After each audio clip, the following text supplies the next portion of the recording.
Et à tous.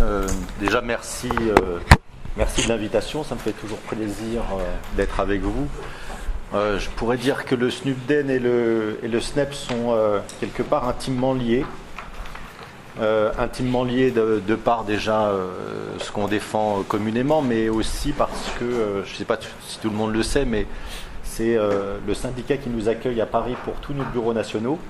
Et par exemple, on se retrouve mercredi prochain, encore au SNEP rue des Rondeaux, pour pouvoir travailler ensemble après notre congrès, sachant qu'il y a des enjeux fondamentaux. On va avoir l'occasion d'en parler. Vous êtes en congrès pour une séance de 2 jours de travail. C'est vrai que c'est pas un stage.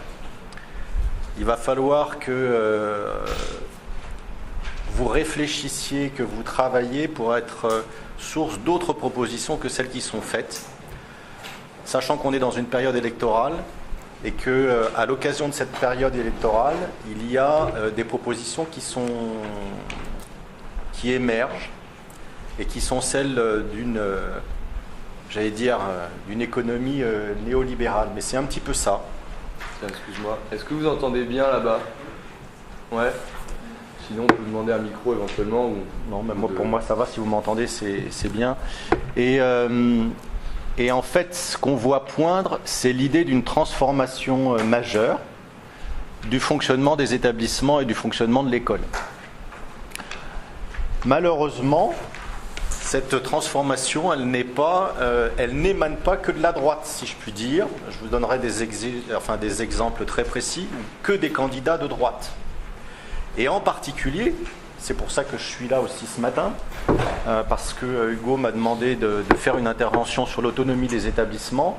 Et ça a été, nous, dans un des points cruciaux de notre réflexion de congrès, que cette autonomie des établissements, qu'est-ce qu'on en veut, qu'est-ce qu'on veut faire. Est-ce que c'est l'autonomie de l'établissement ou est-ce que c'est l'autonomie des chefs d'établissement? Quelle est la part de l'autonomie et de la démocratie? Le nouveau management public là-dedans, où il se situe? Ça, l'ensemble de ces points, ça fait pour nous, ces sources de réflexion, parce que c'est au cœur de la pratique de nos métiers et c'est au cœur de l'idée que le SNUPDEN défend. Le SNUPDEN défend le fait que nous voudrions, mais on est ultra minoritaire, il faudra qu'on en reparle peut-être, je commence déjà. Moi, quand on me donne la parole, le problème c'est que après j'ai du mal à la lâcher. Je vais peut-être m'arrêter là, puis je commencerai. Enfin, en tout cas, merci. Merci de m'inviter. C'est déjà un peu commencé, effectivement. Tout à fait. Et puis dès qu'on commence, je vous dirai les fondements de ce qui risque de se passer et ce que les uns et les autres disent, ce que nous on est amené à porter comme valeur et comme idée d'un autre fonctionnement des établissements. Et puis comment est-ce que avec vous on va pouvoir faire en sorte que ça puisse fonctionner. Par contre, il y a un point sur lequel Hugo il y a un point sur lequel moi j'aimerais aussi intervenir qui n'a rien à voir avec l'autonomie, et encore que, on pourrait en parler aussi, c'est le sport scolaire. Tout à fait. Je t'ai vu venir. Et oui, et donc j'en parlerai parce qu'il y a là aussi il y a des choses qui sont importantes et graves, et je pense que votre congrès, il sera sûrement amené à faire des propositions, ou en tout cas à défendre l'idée que le sport scolaire... il ne faut pas qu'il disparaisse. Et pour pas qu'il disparaisse, il y a un certain nombre de choses à faire et à revendiquer. Donc, j'en parlerai aussi. Très bien. De toute façon, je pense que tu as déjà un peu engagé, donc si tu veux poursuivre... On y va ? On y va. Alors, par contre, avant de commencer, je voudrais vous poser des questions. Je voudrais savoir quels sont ceux, parce que je vous connais pas tous et toutes, donc quels sont ceux qui viennent du 93 ? Ils sont tous mis sur le côté. Du 94 et du 77. Il n'y en a pas beaucoup, hein. Bon, ok. Bien, bonjour à toutes et tous. Je suis donc Éric Mancincal, je suis chef d'établissement, je suis proviseur du lycée Thibaut de Champagne de Provins, donc dans le 77, puis au fin fond du 77.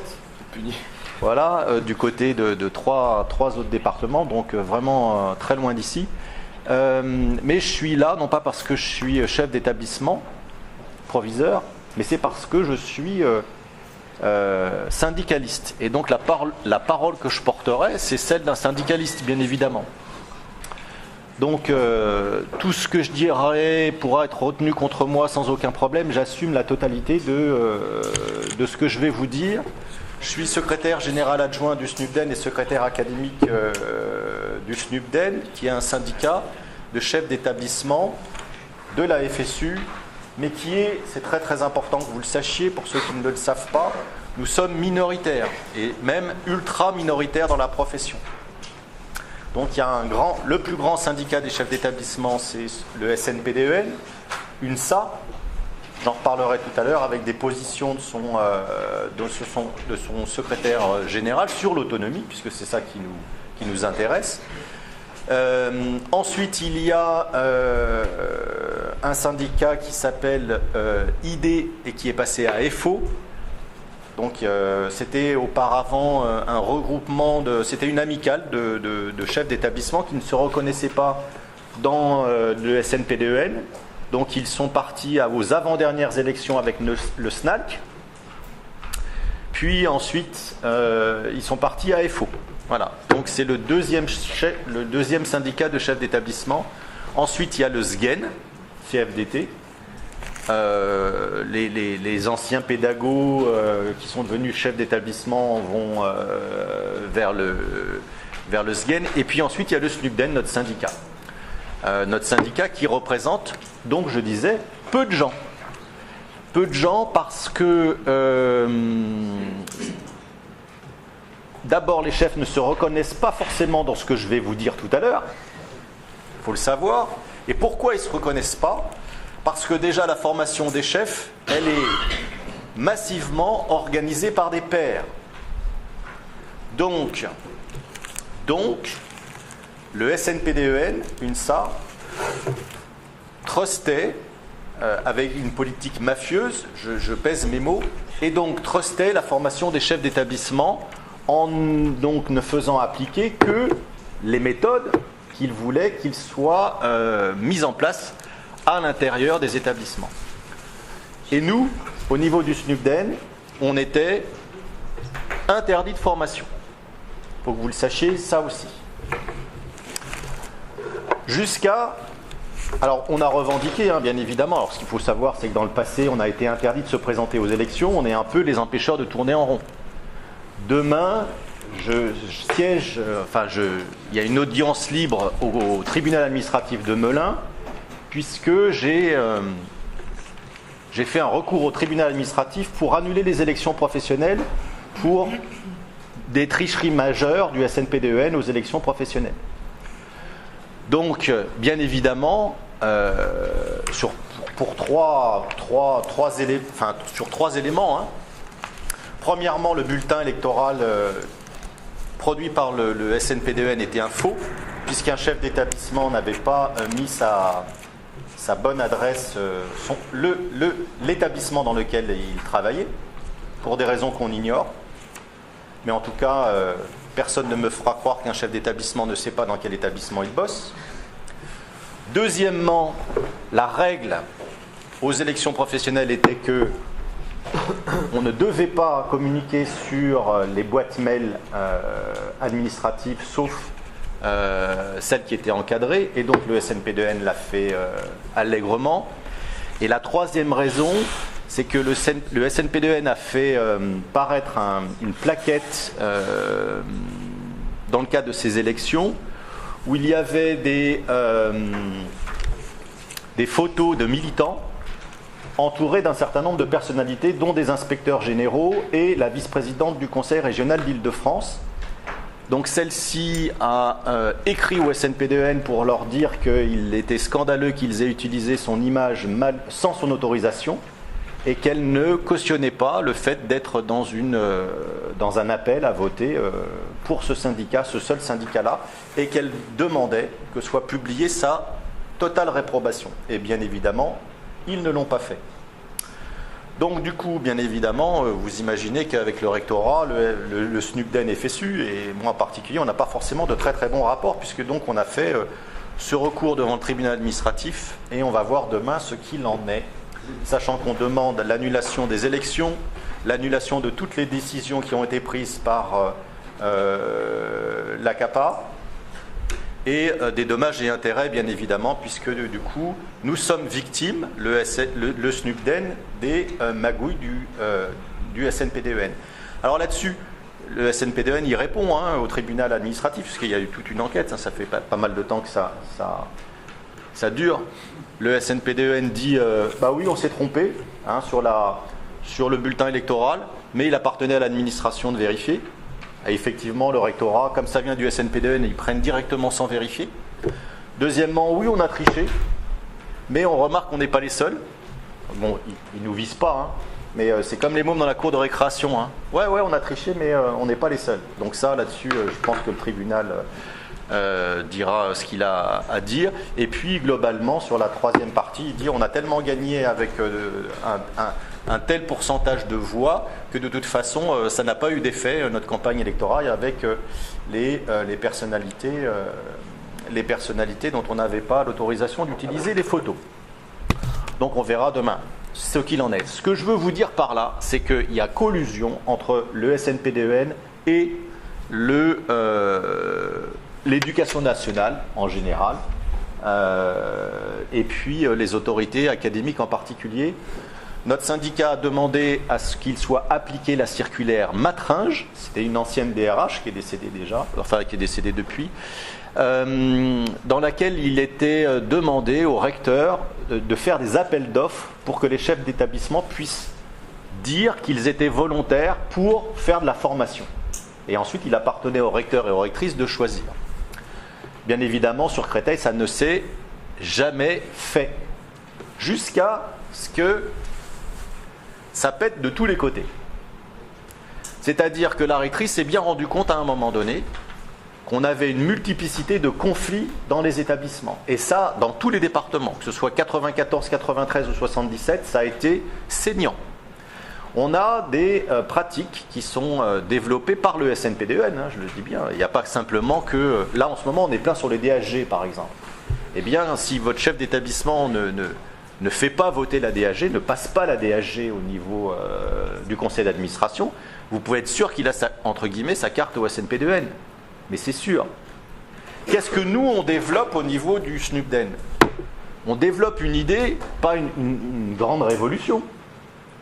On développe l'idée que le fonctionnement des établissements ira d'autant mieux que la démocratie est respectée.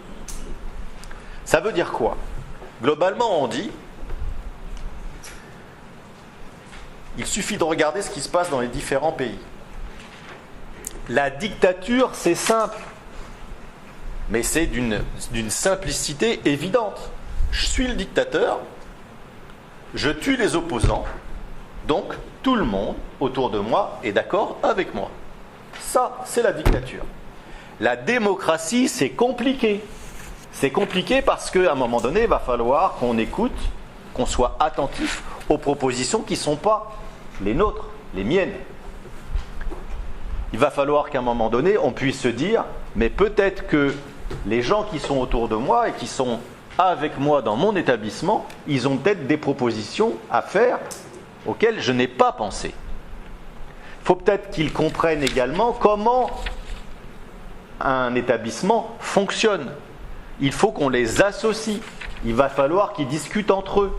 Bref, il va falloir que la démocratie, elle vive. Ça ne va pas être simple, comme le passage de la dictature à la démocratie. Mais globalement, ce qu'on a observé ces 5 dernières années, c'est qu'il y avait une fracture extrêmement importante entre les équipes, et quand je dis les équipes, c'est les équipes tout confondues, de tous les personnels, pas simplement les enseignants, mais également les personnels administratifs et les ATOS, et les chefs d'établissement. Ces fractures, elles ont lieu majoritairement à l'occasion de deux événements particuliers. Premièrement, à l'occasion de problèmes qui peuvent se situer autour de ce que j'appellerais la problématique des conseils de discipline.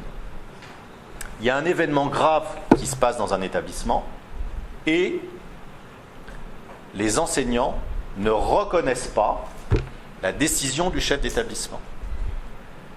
La légitimité d'un chef d'établissement, elle vient d'où ? Elle vient de son titre.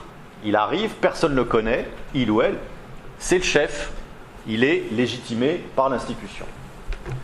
Deuxièmement, la légitimité du chef ou de la chef vient par son travail. Si on a un chef qui est légitimé mais qui ne met jamais les pieds dans son bahut, ou qui arrive à 9h et qui part à 4h, il ne va pas pouvoir faire le boulot. Donc globalement, ce chef d'établissement va perdre sa légitimité. Troisième légitimité, et le pouvoir entre guillemets reconnu du chef, de notre point de vue, il ne peut être que s'il y a les trois conditions réunies. La troisième légitimité, c'est la valeur, les valeurs communes, ce qu'on partage avec l'équipe. Or, les conflits qu'il y a dans les établissements, ils portent sur une fracture sur les valeurs. Cette fracture, elle a lieu au moment des conseils de discipline et au moment des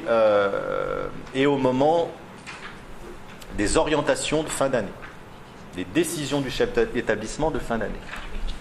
Au niveau de ce que j'appelle les conseils de discipline, vous allez avoir à un moment donné un événement dans un bahut. Le chef d'établissement va prendre une décision et là, l'équipe va dire c'est pas possible que le chef prenne cette position.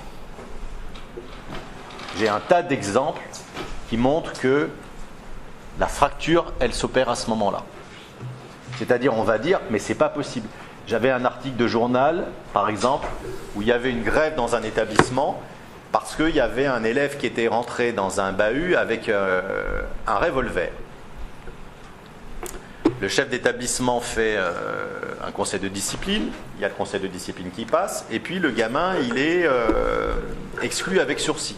C'est-à-dire que le lendemain, et les profs ne sont pas d'accord. Bon. Mais encore heureux qu'ils ne sont pas d'accord.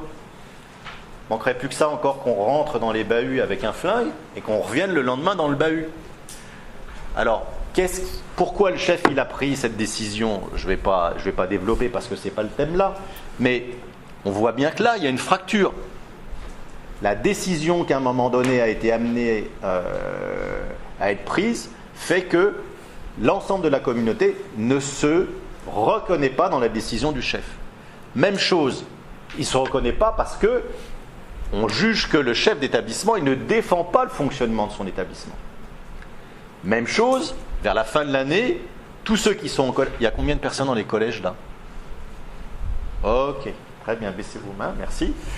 Fin de l'année, je vous donne un exemple qui va faire sens. Vous êtes tous en conseil de classe. Vous avez le petit machin ou la petite machine. Elle a 9 de moyenne en 3e. Avec 18 en EPS, forcément, grâce à vous. 18 en EPS, 19 en arts plastiques, 17 en éducation musicale, et puis on va dire 15 en techno, 2 en français, 3 en maths. Et vous avez le chef qui dit seconde GT.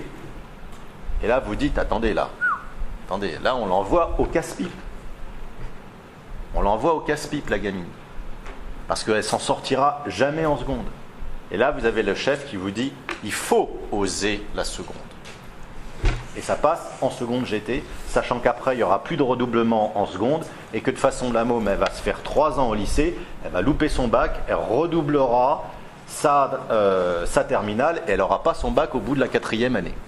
Et là vous vous dites comment le chef il peut prendre cette décision sachant qu'il sait parfaitement, et tout le conseil de classe le dit, on l'envoie au casse-pipe. Ça me fait penser à un exemple du week-end. Il y a un gamin à Vitry qui est décédé sous le coup de son père. Alors, moi j'ai un texto de mon fils parce que c'était un de ses anciens élèves. Et je dis à ma femme, je suis sûr que celui-là, il ne devait pas aller en seconde. Et je suis sûr que le chef, il a forcé à aller en seconde. Et j'ai reçu un autre texto de mon fils qui disait, finalement, pas tout à fait la même analyse que moi, il disait c'est les parents qui avaient forcé pour le passage en seconde, alors que le professeur principal envisageait un CAP pour le gamin, etc., en CFA. Et en fait, le môme, il ne s'est pas retrouvé en seconde. Et forcément, comme il ne pouvait plus bosser, il ne venait plus. Et comme il ne venait plus, son beau-père l'a tabassé. Et donc, il est décédé pendant le week-end. Bref, les personnels ne reconnaissent plus leur chef parce que, au niveau des valeurs, ils ne se retrouvent pas dans ce que le chef défend. Et il y a une multiplicité de conflits dans les établissements, et à un moment donné, la rectrice, lors d'une rencontre, nous a dit « Ok, banco, maintenant le SNUDEN, vous allez faire partie de la formation des chefs. » Et donc, on rentre dans la formation des chefs, depuis cette année, pour montrer il y a un autre mode de fonctionnement possible dans les établissements que celui de la dictature. Même chose sur Lille, l'Académie de Lille, le responsable de la formation est maintenant un responsable SNUDEN. C'est-à-dire que finalement la rectrice, elle comprend que ça peut fonctionner différemment que le modèle construit entre guillemets avec l'accord du SNPDEN, c'est-à-dire un modèle descendant. On en arrive au cœur des problématiques. L'autonomie des établissements et la démocratie dans les établissements. En ce qui concerne la démocratie, ce que nous on dit, c'est que pour qu'un établissement, on ne peut pas, déjà on va commencer comme ça, on ne peut pas calquer le fonctionnement d'un EPLE sur le fonctionnement d'une entreprise. Ce serait une erreur fondamentale. Si je prends l'exemple de la SNECMA, Safran, Villaroche, Seine-et-Marne, vous avez personne qui se pointe, le gars qui monte son réacteur, il se pointe, il n'achète pas à Leroy Merlin son tournevis. Il arrive, on lui donne ses outils, on le forme, on lui donne ses outils, et on lui dit tu vas faire telle chose, puis ensuite il va y avoir des contrôles qualité, etc. Et donc il va devoir faire son réacteur ou tant de réacteurs dans son année. Un prof, c'est pas pareil. Déjà, le prof, lui, c'est lui qui vient avec ses outils et qui est le maître de ses outils. Et le prof, il sera d'autant plus efficace qu'il sera partie prenante dans ce qu'il fait. Je n'ai jamais vu, et je commence à être quand même un peu âgé, un prof en échec qui fasse réussir ses élèves, ou un prof malheureux qui rende ses élèves heureux, ou un prof qui arrive à faire passer un message de manière obligée. Le but du chef, ça va être à un moment donné de faire comprendre les décisions qu'il prend. Quelle est la différence entre les vieux chefs et les anciens ? Les nouveaux. Les nouveaux sont redoutables. Les nouveaux sont redoutables. Ils sont beaucoup plus, entre guillemets, pernicieux que les vieux. Alors ça s'explique, je ne vais pas avoir le temps de vous l'expliquer, mais ça s'explique par la volonté de faire carrière et la nécessité d'obéir aux prescriptions. Et notamment d'obéir, et de remplir les missions pour lesquelles il est rémunéré. Le vieux, entre guillemets, les vieux chefs, qu'est-ce qu'on disait? D'abord, c'est un chef. Bon, ok. Au-delà de ça, un chef, un patron. Mais, globalement, on peut compter sur lui. Il nous défend, si jamais il y a des soucis. Et puis, à un moment donné, il prend des décisions parce qu'il faut bien qu'il y ait quelqu'un qui les prenne. Globalement, c'est à ça qu'on reconnaissait un ancien chef. Et on allait le voir à un moment donné, le chef, pour qu'il arbitre.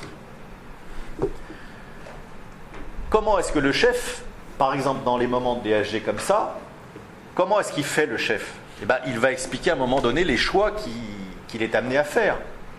Ou ça fait consensus, ou ça fait pas, mais en tout cas, il va expliquer. À partir du moment où on ne passe pas la DHG en conseil d'administration, où est-ce qu'il y a des discussions? Quand est-ce que le chef il explique ce qui se passe? La ventilation des heures qu'il a prévues. Qui a revendiqué le fait de ne plus passer les DHG au conseil d'administration? Le SNPDEN. Pourquoi? Mais parce que le conseil d'administration, avec les représentants des personnels que vous êtes, c'est source de conflits, de tensions. Parce qu'à un moment donné, les gens qui sont là vont dire « Mais attendez, on n'est pas d'accord avec vous. Nous, en termes de moyens, on en voudrait plus. Et puis, les propositions que vous avez faites, elles ne nous conviennent pas. » La démocratie, c'est d'un moment être en capacité d'écouter des propositions qui sont différentes, de s'entendre dire que les décisions qu'on prend ne sont pas les bonnes décisions, et puis de voir qu'il peut y en avoir d'autres aussi. Moi, j'ai l'habitude de le dire dans différents endroits de France où je vais pour faire des conférences avec la FSU et plus avec le SNEP, mais que le SNES, que le conseil d'administration, il peut proposer une DHG. Il peut proposer sa propre DHG. Mais à condition d'utiliser les moyens démocratiques. Et vous avez les moyens démocratiques que personne n'utilise. Premièrement, conseil d'administration. Il y a quelqu'un qui me téléphone, là, il n'y a pas tellement longtemps, sur Paris, le chef ne veut pas faire conseil d'administration. Comment on peut faire?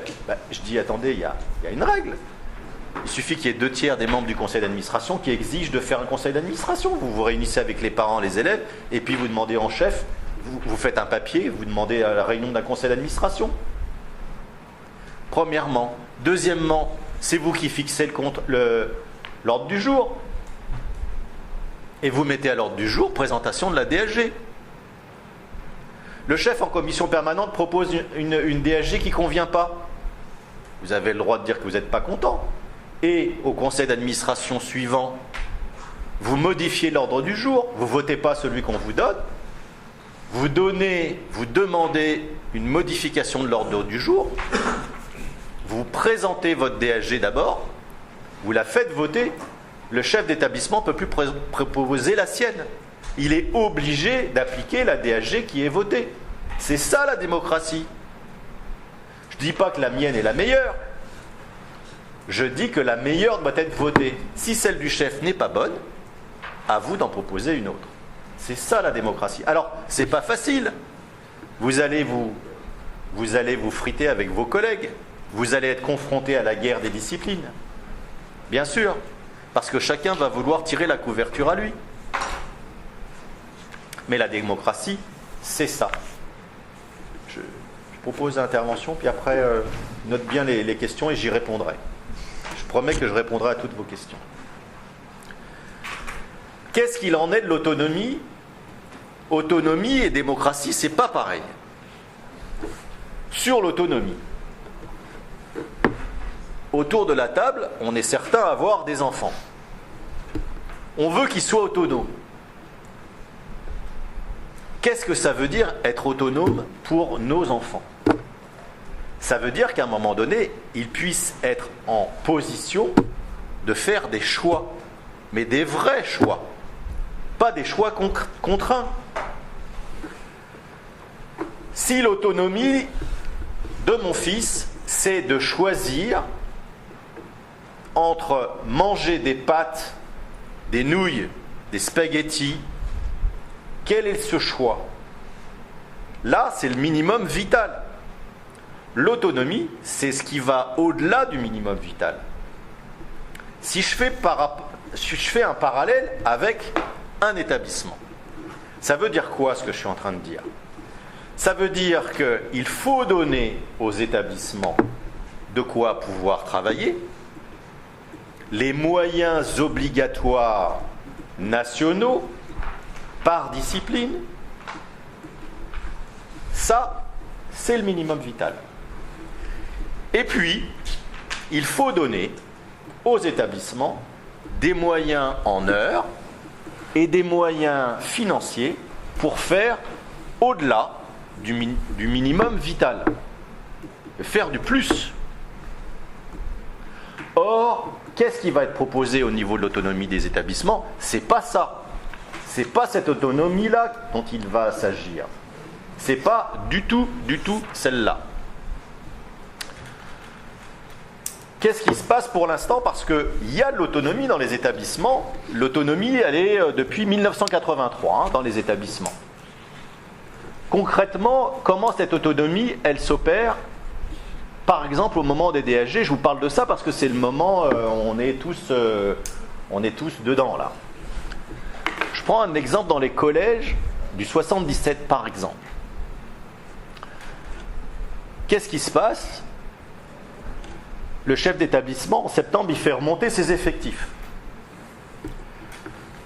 Et l'inspection académique, elle regarde combien il y a d'élèves au niveau des CM2 qui vont passer en 6e. À la suite de ça, ils vont déterminer une structure. Et par rapport à cette structure, ils vont déterminer un certain nombre d'heures. Et puis, ils vont donner toutes ces heures au chef d'établissement, sans à aucun moment, je dis bien à aucun moment, en faire le détail. C'est-à-dire que le chef d'établissement, il n'aura jamais le nombre de 6e, le nombre de 5e, le nombre de 4e et le nombre de 3e. On lui dit, sous des prétextes d'autonomie, vous avez le package, à vous de vous débrouiller. Et lui, le chef, quand il a son package, sa DSG, son premier travail, ça va être de rechercher ce qu'on lui a, la structure qui a permis à l'IA de faire cette DSG. Il va falloir qu'il retrouve toutes les heures. Et à chaque fois qu'il va téléphoner à l'IA pour demander « Ouais, mais les heures de... Est-ce que vous me les avez bien mises ?» On lui dit « Ah, mais c'est dedans, débrouillez-vous. » C'est l'autonomie. Et chaque chef d'établissement se rend compte au fur et à mesure du temps qui passe et des heures qu'il alloue que finalement, il lui manque des heures. Même chose pour les lycées pro. Dans le 93, ça vous savez ça très bien. Il manque des heures. Il manque des heures pour rassurer les heures obligatoires aux élèves. Et donc on dit, il appartient au chef d'établissement de faire sa répartition, comme je dis, sous des couverts d'autonomie. Pour nous, l'autonomie, ça ne peut pas être ça. Ça ne peut pas être ça. Il faut qu'il y ait des programmes nationaux, il faut qu'il y ait des heures allouées par discipline de manière nationale, puis ensuite il faut qu'on ait des heures en plus pour pouvoir les mettre en fonction des différents projets, en fonction du public, en fonction des spécificités de l'établissement, dans un endroit ou dans un autre. Deux exemples encore sur l'autonomie. Vendredi dernier, j'ai une collègue qui m'appelle, qui me dit « j'ai une section sportive ». Elle vient d'arriver dans le bahut, donc elle dit « j'ai une section sportive et on m'a donné 2 heures ». Je dis « oui, on donne 2 heures pour une... L'IA, je sais qu'il donne 2 heures pour une section sportive ». Elle dit « mais j'en consomme 8 ». Je dis « tu les trouves où tu veux, mais on te donne que 2 ». Et la collègue, elle était complètement éberluée. Deuxième exemple sur l'autonomie. L'année dernière, dans mon établissement, alors je dis pas que ce que je fais c'est bien, voilà comment je fais. Moi j'ai ma DSG, la DSG arrive. Première chose, je vais voir mon adjoint, je dis voilà la DSG. Troisième chose, on va en salle des profs, on affiche la DSG, premièrement. Deuxièmement, on réunit un conseil pédagogique, on explique ce qu'on a et globalement la structure qu'on va avoir. Deuxièmement, on réunit des conseils d'enseignement. Ça nous prend du temps, mais on réunit des conseils d'enseignement de toutes les disciplines. Et on travaille ensemble pour la répartition de la DSG. Et puis on écoute les besoins. Tout le monde a des besoins et on essaye après de faire les meilleurs choix possibles. Je peux pas, là par exemple cette année, moi j'ai pas pu faire tout ce qu'on me demandait. Mais en tout cas, on a échangé, puis ensuite je passe en commission permanente et ensuite je passe en conseil d'administration. Bref, l'an dernier, on travaille comme ça, et puis je suis amené à demander 2 BMP, un BMP 18 heures en anglais et un en maths. Je ne demande pas de création. Je ne demande pas de création parce que je demande déjà à ce qu'on baisse au niveau de l'effectif, premièrement, parce qu'on est dans mon établissement, c'est une particularité, mais on est plein. On n'a plus de salle à un moment donné pour accueillir, des fois on a des profs de libre, des mômes de libre, et puis on n'a pas de salle pour mettre des profs, enfin pour mettre des cours, donc ça nous pose d'énormes problèmes. Bon bref, je demande à avoir moins d'élèves, et la deuxième chose, c'est que je sais qu'en 2020, il va y avoir une chute des effectifs au niveau des lycées. Parce que là, on est dans le pic des ce qu'on appelait les bébés de l'an 2000, là. Donc il y en a toujours qui sont un peu en avance par rapport aux autres, il y a toujours qui sont un petit peu en retard, il y a toujours ceux qui sont à l'heure, bon bref. Donc on va avoir un pic dans l'année 2020 au niveau des lycées. Donc si on a, 1, je demande moins de classes, 2, si on baisse au niveau de l'effectif, je sais bien qu'à un moment donné, mon BMP il va se réduire. Donc je ne demande pas de création parce que je ne veux pas créer un poste pour en fermer un, même dans 2 ans. Donc je ne demande pas de... Excusez-moi. Non. Je ne demande pas de création de poste et pourtant le rectorat me crée de postes. Donc le rectorat, lui, pour des besoins d'affichage, il a besoin de dire,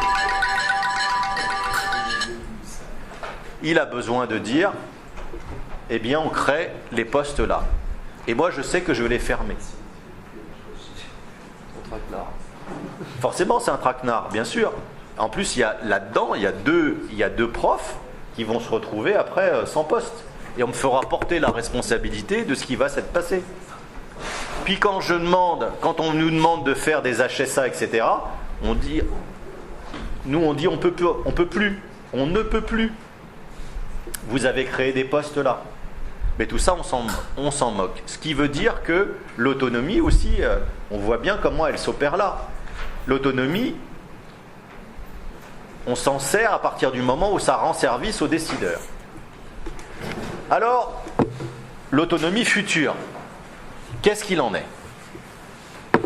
Il y a des choses qui reviennent sur le devant de la scène.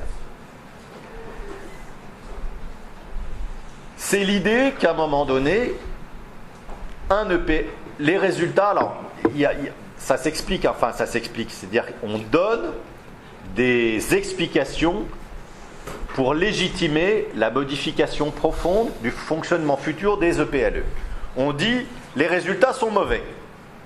Donc, comme les résultats sont mauvais, c'est le fonctionnement qui est mauvais.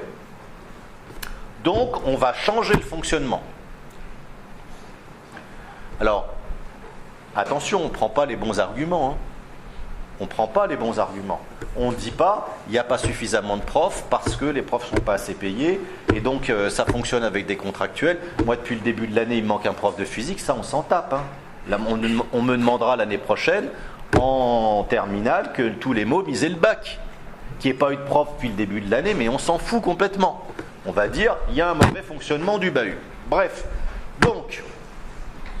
Comme ça ne marche pas, globalement, il faut chercher pourquoi ça ne marche pas.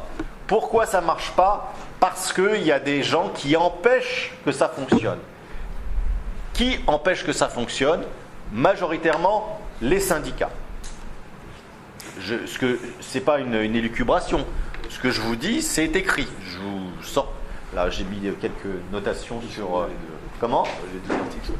Il nous parle de nous dans celui-là. Tout à fait. Donc, vous pourrez en avoir photocopie de ce que je vous dis.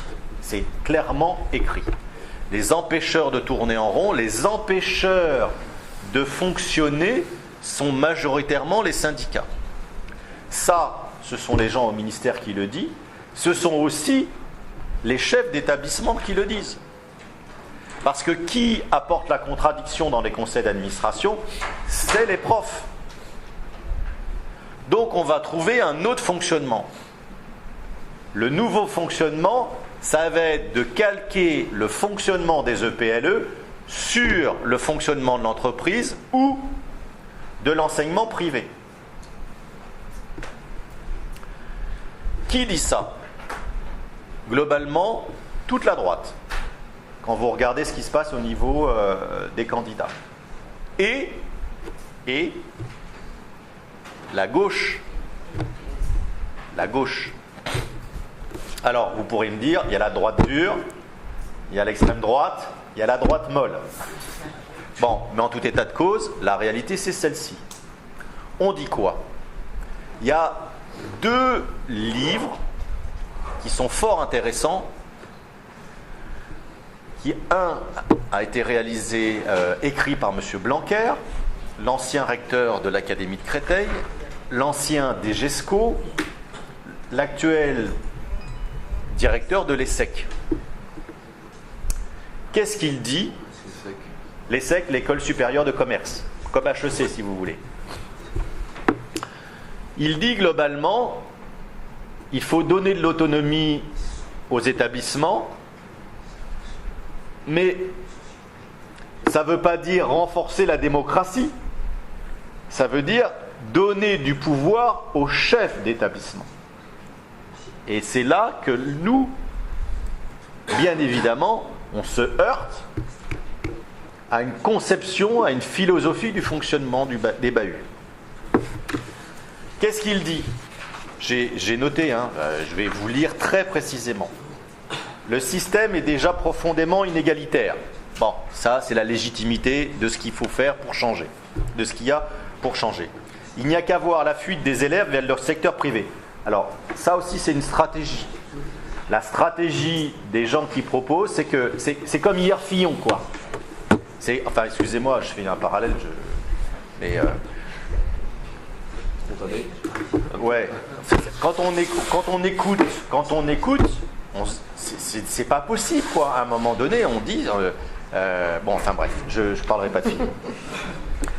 Il n'y a qu'à voir la fuite des élèves vers le secteur privé et les stratégies d'évitement de la carte scolaire mises en place par les parents. Pour inverser les choses, l'idée d'avoir un volume horaire garanti à l'échelle nationale, en français et en mathématiques, et fonctionner ensuite en laissant une autonomie accrue aux équipes pédagogiques pour fixer elles-mêmes la dotation horaire pour les autres matières et mettre en place un vrai projet d'établissement. Cette grande liberté, pour les chefs, peut aller jusqu'au recrutement des professeurs. L'idéal, à terme, est que le chef d'établissement recrute lui-même ses professeurs certifiés sur la base du projet qu'il souhaite mener.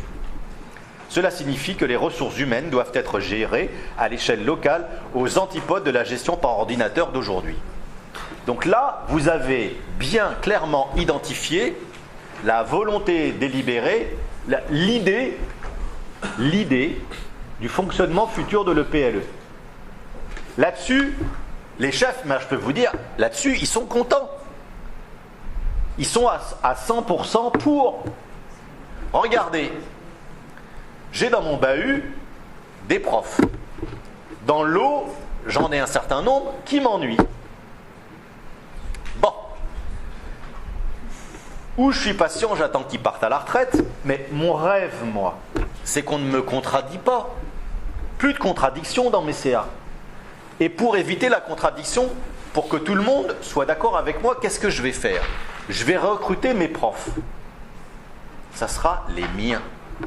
Je vais leur mettre exactement ce qui m'arrive à moi, et ce qui était prévu avec les établissements éclairs, une lettre de mission.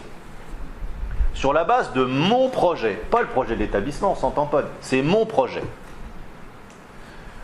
Donc, je recrute le prof, il doit faire ce que je lui demande, mais si je le recrute, ce que j'arrête pas de dire, c'est que s'il ne fait pas l'affaire, je le dégage. Ah, mais ça, c'est sûr. Et là-dessus, je fais ce que je veux. Dans mon bahut, je considère que, globalement, les mômes, ils ne savent pas trop parler le français.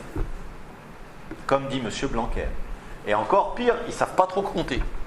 Donc, je suis désolé de vous dire, mesdames et messieurs les professeurs d'éducation physique et sportive, c'est dommage pour vous, parce que le PS, ça va être le cadet de mes soucis. Et donc, les heures de PS, au lieu d'en faire autant, et on va en faire beaucoup moins. Déjà, ça me coûte cher, la piscine, savoir nager, tout ça, terminé. Hop, on va récupérer les heures pour les mettre aux Français. Etc., etc. Qu'est-ce qui va se passer dans les bahuts? Mais il va y avoir la guerre. Il va y avoir la guerre entre les profs. Chacun va essayer de tirer la couverture à soi. Et là-dessus, moi, pendant que vous allez vous casser la figure, moi, je suis dans mon bureau et je compte les points. Et en conseil d'administration, il n'y en a pas un qui va moufter parce que c'est moi qui vous ai recruté. Et vous aurez la trouille pour votre job. Et 2, dans le meilleur des cas, vous taperez dessus les uns les autres, et moi je serai au-dessus de la mêlée. Est-ce que sur le fond, ça changera quelque chose au niveau des résultats des élèves? Moi je pense que non. Je pense qu'en travaillant de manière délétère, dans ce type de climat, on n'avancera à rien. Au contraire, je défends, moi, l'idée d'une équipe, où chacun est à sa place. C'est-à-dire, moi, je ne dis pas aux profs, mes chers collègues, là, il ne faut pas déconner, ce n'est pas mes collègues. Vous n'êtes pas mes collègues. Je dis éventuellement mes chers collègues à un autre chef d'établissement, et éventuellement. Comme on est en concurrence, de toute façon, ça ne risque pas. Donc, chacun est à sa place. Chacun fait son job, mais il n'y a pas de petite place. Moi, je dis, c'est comme les maillons d'une chaîne. Quand on fait de la voile ou quand on navigue, on jette l'ancre. Si jamais il y a un maillon qui pète, on s'échoue. Donc, chacun doit avoir la mission qui lui est assignée et doit avoir pleinement la confiance de tous pour pouvoir assumer à bien sa mission. Le travail émancipateur, le plaisir dans le travail. Mais attendez, ça fait combien de temps que vous n'êtes pas allé au bahut en souriant et avec le sourire et la satisfaction? On en a peu globalement, mais à tous les niveaux. On nous en demande de plus en plus, on n'est pas en capacité de faire tout ce qu'on nous demande. Mais vous, les profs, comme moi, le chef, c'est clair. Donc, à un moment donné, le nouveau management public fait qu'on nous met dans une situation où nous sommes dans l'impossibilité totale de faire tout ce qu'on nous demande, où on nous en demande de plus en plus, où la part de la part de l'électronique, du numérique, de l'informatique prend le plus en plus. Regardez, même moi là, j'ai même pas pensé à fermer mon truc, 2 fois on m'appelle là, j'espère qu'il n'y a pas le feu dans mon bahut. Et alors, il y a le feu. Attendez, mon adjoint, il appelle les pompiers. Est-ce qu'il a besoin impérativement d'être relié toutes les 2 minutes à moi pour que je lui dise ce qu'ils doivent faire? La réponse est non. On a revendiqué au niveau du SNUPDEN le droit à la déconnexion. Est-ce qu'il est normal? Moi, je vous raconte, c'est une anecdote, mais il y a un prof qui pète un plomb dans mon bahut à 8h le matin parce qu'il n'a pas eu ce qu'il avait demandé la veille au soir à 23h. Bon. Le dimanche soir, il écrit au bahut, en demandant, je ne sais plus quoi, un truc pour 8h moins le quart, nous on commence à 8h moins le quart. Mais moi, j'étais pas pendu à mon courrier électronique. Donc, je pète les plombs. Je dis qu'il y en a ras-le-bol de ces profs qui sont gna gna gna gna gna gna gna, il y en a marre que je suis à leur service, tout ça. Puis au moment que je le dis, je me dis, mais attends, mais qu'est-ce que tu fais toi? Mais moi je fais la même chose. C'est pas dimanche soir à 23h, mais c'est le soir, parce que j'ai pas le temps de traiter mes mails. Donc j'envoie des mails à 20h, à 21h, à 22h. Et puis bref, mais on est complètement pris par notre travail. Il faudrait qu'on n'arrive plus à faire. La part du professionnel prend de plus en plus de place sur le personnel. Et à un moment donné, la satisfaction dans le travail, on l'a plus parce qu'on est tout le temps en train de bosser. Donc il y a quelque chose qui ne va pas. L'autonomie, c'est pas avoir moins de boulot, c'est d'avoir plus de contraintes. Le chef d'établissement. Alors, je parlerai de Bernard Tout-le-Monde tout à l'heure. Monsieur Tournier. Monsieur Tournier, vous ne le connaissez pas, Philippe Tournier, c'est le secrétaire général du SNPDEN. Bon. Il fait 2 conférences le 25 janvier. Il invite Monsieur Blanquer et Monsieur Tout-le-Monde. J'en parlerai de Bernard Tout-le-Monde tout à l'heure. C'est pas un hasard. C'est-à-dire qu'il invite le SNPDEN, qui est le syndicat majoritaire des chefs d'établissement, invite les 2 chantres de l'autonomie des établissements à une conférence. Et qu'est-ce qu'il dit, Monsieur Tournier? Je vous lis. On dit que la méthode employée depuis 30 ans s'avère inefficace. Tiens, déjà entendu quelque chose. L'école est constamment en réforme. On vit dans un climat de psychodrame larvé et à l'arrivée, on a les résultats que l'on a. Il y a des choses qui doivent rester à l'échelon national, comme les programmes ou la méthode de certification des niveaux. Pour le reste, on n'a pas besoin de niveau national. Je vous le refais. À l'échelon national, on garde les programmes, la méthode de certification. Pour le reste, on n'a pas besoin de niveau national. C'est exactement ce que Blanquer dit. Exactement la même chose. C'est-à-dire, on va garder les programmes, mais on ne parle pas des heures là-dedans, par discipline. Non, on n'en a pas besoin. On va filer le package au chef d'établissement qui, lui, va répartir. C'est comme ça que les choses vont se passer. Et puis, je vais recruter, moi. Moi, je vous dis, en tant que chef d'établissement, je n'ai pas le temps de faire tout ce que j'ai à faire. On a plus de responsabilités qu'on ne peut en assumer. On revendique, nous, le fait de ne pas, non seulement, on en voudrait moins, et pas abandonner la présidence de l'AS, et ce qu'on voudrait également, c'est de ne pas en avoir plus, parce qu'on ne pourra pas les assumer. Demain, je recrute les profs.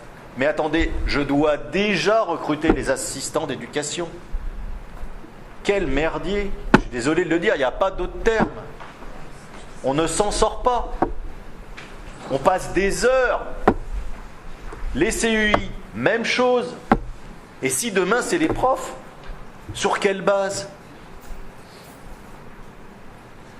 Ça, il y aura un autre problème, c'est que dans des établissements, il y a des établissements, Louis le Grand. Le chef de Louis le Grand, à mon avis, quand il va mettre recherche prof de français, mais vous allez avoir, même prof de PS, on va dire, va avoir. Mais quand vous êtes dans le 93, au fin fond du 93, à Stein, ou je ne sais où, enfin je veux pas. Vous allez dire recherche prof de PS, tiens, vous allez voir un peu ce que vous allez avoir. Et là-dessus, on nous dit, les parents, ils choisissent, ils essayent de déroger à la carte scolaire. Mais force, ça va être pire encore. On va avoir des établissements de relégation, et puis on va avoir des établissements de prestige. Et dans les établissements de relégation, on aura forcément des profs qui arriveront. Alors, c'est un peu ce qui se passe dans certains départements de notre académie, malheureusement.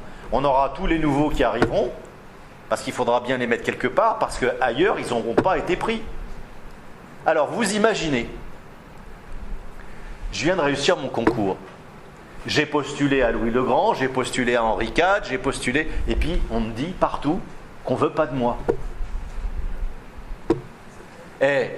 Ça va être cool pour arriver dans un bahut et bosser que là où on me veut, c'est-à-dire que là où on ne m'a pas choisi. Ah, l'idée de moi-même, ça va être joli, hein. Qu'est-ce qui va se passer avec les mômes? Exactement la même chose. Parce que le recteur Blanquer qui demande à ce qu'il y ait plus d'autonomie sur les chefs et le recrutement de la même manière, lui, il était pour l'évaluation, parce que moi j'ai quand même assisté à des colloques qu'il avait mis en place avec l'inspection générale dans cette académie, où il prenait l'évaluation des unités d'enseignement. Il disait les unités d'enseignement doivent être évaluées, puis ensuite, c'est pas les résultats, Et ensuite, le résultat de l'évaluation par des corps d'inspecteurs devra être publié, il devra être fait publicité, de telle manière que les parents puissent se prononcer pour scolariser leur enfant dans tel et tel établissement. C'est-à-dire qu'on aura des établissements de relégation. Et on vous dit là-dessus, non mais c'est pour l'égalité. Nous au SNUPDEN on a dit, ok ça marche, banco, à partir du moment où les profs les profs de Louis le Grand, ils seront tous d'accord pour aller à Stein, et que les mômes et les parents qui vont à Louis le Grand, ils seront tous d'accord pour aller à Stein, ben nous, on est d'accord. Mais tant que ça c'est pas arrivé, ben on met quand même quelques réserves. Et là-dessus, on a Bernard Tout-le-Monde. Alors Bernard Tout-le-Monde, vous le connaissez également, inspecteur général de l'éducation nationale. Eh bien lui, donc il a fait un livre qui s'appelle « Et si on tuait le mammouth ?» si on saignait le mammouth. Si on tuait le mammouth. Eh bien, il est exactement dans la même lignée. Exactement dans la même lignée. Donc, je pourrais vous en relire des passages de son bouquin. Il prône une autonomie accrue du chef d'établissement. Nous, on dit, on est chef. Et nous, on dit, on va vers une catastrophe. Pourquoi on va vers une catastrophe ? Parce que le chef d'établissement ne pourra pas assumer ce qu'on lui demandera de faire. Ce ne sera pas possible. On va vers une explosion des bahuts. Déjà, on aura une explosion entre les personnels, ça vous l'avez compris, et une explosion des personnels contre le chef. Parce qu'à un moment donné, les gens vont se taper dessus. Moi j'ai dit, pour une DSG c'est facile. Moi j'ai une possibilité pour la DSG. Je prends ma DSG, je l'affiche en salle des profs, je réunis tous les profs, je ferme les portes et je les rouvre 2 jours plus tard pour voir comment la répartition est faite. Je sais qui aura va remporter la majorité des heures. Globalement c'est les profs de PS, ils sont plus costauds que les autres. Bon. Mais on ne peut pas faire ça. Pour garantir l'équité sur le territoire, je monte le mandat. Pour qu'il y ait l'équité sur le territoire, il y a un impératif absolu, c'est de donner sur tout le territoire français les heures dans toutes les disciplines, parce qu'il y a la référence au diplôme, enfin il y a les programmes bien sûr, mais il faut effectivement que sur tout le territoire il y ait le même nombre d'heures, et qu'il y ait un quota, un paquet en plus, mais en plus, pas en moins. Mais l'autonomie, elle ne se situera jamais comme ça. Elle sera soit à moyens constants, soit avec des moyens en régression. Et puis au bout du bout, si je recrute les profs, on va me donner un certain nombre de choses, moi. On va me donner des sommes, ce qui était prévu au départ. Ce que vous voyez maintenant. Parce qu'il faut essayer de comprendre ce qui se passe. Quand vous avez le budget de votre bahut, que vous êtes en CA, on vous présente le budget du bahut, et puis maintenant on vous présente la masse salariale. Je ne sais pas si vous avez vu ça. Mais c'est pas un hasard. Ça, on ne l'avait jamais avant. Parce qu'il est prévu, et ça fait longtemps, qu'à un moment donné, on donne au chef d'établissement la masse salariale. Et que le chef d'établissement, il fasse des choix. Qu'est-ce que ça veut dire ? Ça veut dire qu'à un moment donné, le chef d'établissement, il sera amené à choisir s'il recrute un agrégé ou 2 certifiés. À peu près, au lieu de 2 agrégés, 3 certifiés. Ça veut dire quoi ? Ça veut dire que quand, devant les parents d'élèves, on leur dira, mais vous savez, au lieu d'avoir 35 mômes avec l'agrégé par classe, on pourra en avoir que 20. Parce que le certifié, on le paye moins cher. Là-dessus, je ne sais pas si les parents d'élèves, ce qu'ils voteront. Est-ce qu'ils ne seront pas d'accord avec le chef qui fera le choix, à un moment donné, d'embaucher les certifiés ? Bref, on organise le fonctionnement de l'éducation nationale sur un système qui sera calqué sur celui de l'entreprise. Et sur le fond, l'ancien directeur de l'ESSEC avant M. Blanquer, M. Motis, Nicolas Motis, il dit ça ne peut pas fonctionner comme ça. Quand Bernard Tout-le-Monde il dit qu'il faut payer l'évaluation du... Alors je vous le dis, suppression des grilles d'avancement, remplacée par l'évaluation au mérite, etc. C'est ce qu'on connaît, nous, déjà, les chefs d'établissement, la prime au mérite. On fait croire aux gens que lorsqu'ils vont appliquer exactement ce qu'on leur dit de faire, ils vont toucher une rémunération supérieure. Mais nous, depuis le début, on a dit qu'on n'était pas d'accord avec ça. Et la réalité, c'est quoi? Je vous le dis, je n'ai pas les chiffres là, je n'ai pas mon ordinateur, je pourrais vous les projeter, mais la prime au mérite, la part R, résultat des chefs d'établissement. On a l'IF2R, l'indemnité de fonction de responsabilité et de résultat. Cette prime au mérite, on se rend compte que 80% des chefs, ils ont ce qu'ils doivent avoir, ni plus ni moins. Globalement, ils font le boulot, mais qu'il y a plus de mauvais chefs que de bons. C'est-à-dire que sur la France entière, il y a 3 chefs, sur toute la France entière, qui ont eu le maximum de la prime, c'est-à-dire 6 000 €. Et il y a eu 15 chefs qui ont eu 0. Ça veut dire que globalement, on a eu, en France, il y a 3 mecs, 3 nanas, qui sont là à 6 h du matin pour réceptionner les marchandises, qui à minuit sont encore au boulot, qui font tout, même passer le balai, qui se défoncent à fond, j'imagine, parce qu'ils sont méritants. Et puis, il y a, de l'autre côté, il y a 15 abrutis qui sont jamais dans leur bahut, qui font les courses à Intermarché ou je sais pas quoi. Et puis, et moralité. Qu'est-ce qui vaut mieux? 6 000 € à se casser le tronc comme c'est pas possible pendant 3 ans, 3 ans, c'est que dalle. Ou 0. Et rester tranquille dans son appart de fonction. Nicolas Motis, lui, l'ancien directeur de l'ESSEC, il disait que la prime au mérite pour les fonctionnaires ne pouvait pas marcher. Voilà puisqu'on me demande de conclure, c'est vrai que je peux être très très... Donc, on va passer aux questions si vous voulez, mais ce que je veux vous dire, c'est que ne faut absolument pas tomber dans le piège qui nous est tendu. Il faut bien comprendre les enjeux. S'il y a des disciplines qui ont bien à perdre quelque chose, c'est bien celle de l'EPS. Ce qui s'est passé au niveau du collège le montre. Donc voilà ce que je vais vous dire. Et j'ai une petite chose à rajouter sur l'UNSS, j'avais dit que je parlerais de l'UNSS.